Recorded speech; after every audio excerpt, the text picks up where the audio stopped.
Retour sur le plateau de TV Finance, il est 9 heures, la Bourse de Paris ouvre en baisse, moins 0,57%. Et comme tous les lundis, on va s'intéresser ce matin justement à l'indice parisien, au CAC, avec vous Mathieu Serron, bonjour.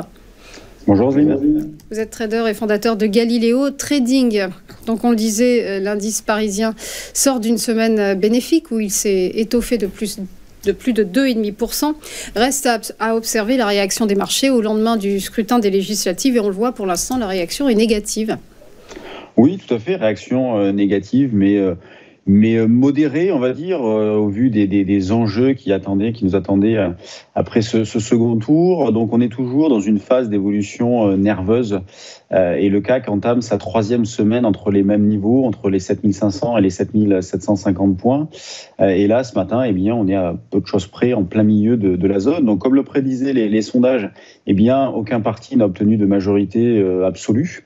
Et ce que redoutaient les marchés, c'était qu'un parti des extrêmes ait la majorité absolue. Donc voilà, ce risque-là est désormais écarté, donc avec une véritable surprise au niveau du résultat tout de même, avec le nouveau Front populaire qui réalise un score au-dessus de ce qui était attendu, mais on voit que la réaction des marchés est assez modérée. L'euro-dollar en repli, déjà on avait les premières indications sur l'euro-dollar hier avec un repli de 0,10%.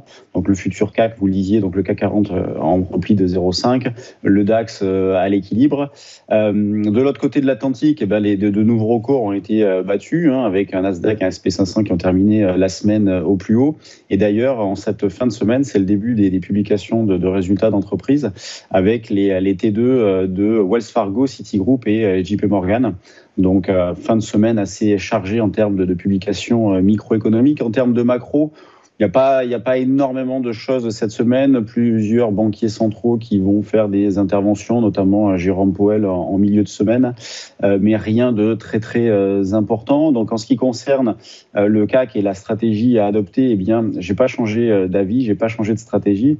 Je considère toujours que sur le fond, il n'y a pas véritablement de tendance et justement, tant qu'on évolue entre ces bornes, on va dire 7500 et 7750, on va dire qu'on est plutôt neutre sur le fond, mais avec une dynamique de court terme qui reste baissière et c'est pour ça que je suis plus enclin à profiter de rebonds pour vendre comme on a pu le faire la semaine dernière et notamment à proximité de la zone des 7750 points. Et 7750 points, c'est justement le pivot que je prends à très court terme, considérant que tant qu'on est en dessous, on reste avec un biais baissier. Et si jamais on franchissait ce niveau-là, on adopterait à court terme un biais haussier pour viser, alors quid du potentiel, les 7800, la zone des 7850-900, et puis éventuellement un retour sur les plus hauts. Mais bon, pour l'instant, on n'en est pas là. Je pense toujours que les marchés devraient rester plus hésitants que directionnels, comme ils le sont depuis quelque temps déjà. Et je profite donc de repli pour acheter quelques valeurs. Vous voyez, considérant que lorsqu'on était à 8200, ce que j'indiquais, ce que je proposais, c'était de sensiblement alléger, voire liquider, éventuellement même mettre en place des couvertures. Là, comme on a quand même de retracements assez significatifs sur certaines valeurs, je me réintéresse à certains dossiers. Vous avez par exemple dans cet esprit-là Stellantis qui est sur un niveau support autour des 18, un niveau support important.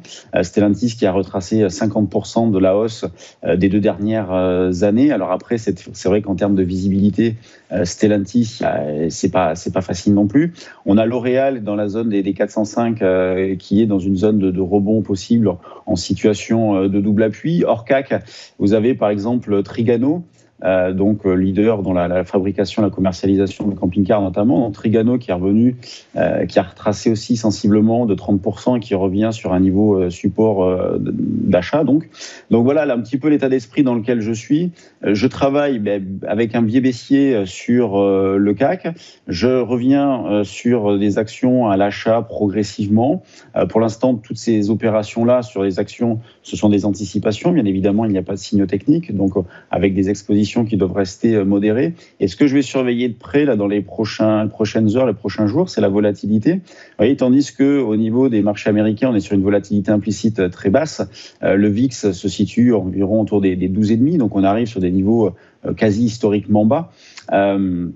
Le CAC, on avait des tensions qui étaient fortes jusqu'à présent, avec une volatilité tout de même qui a bien baissé, puisqu'au lendemain de l'annonce de la dissolution de l'Assemblée, eh bien, on avait une volatilité implicite qui se situe autour des 24.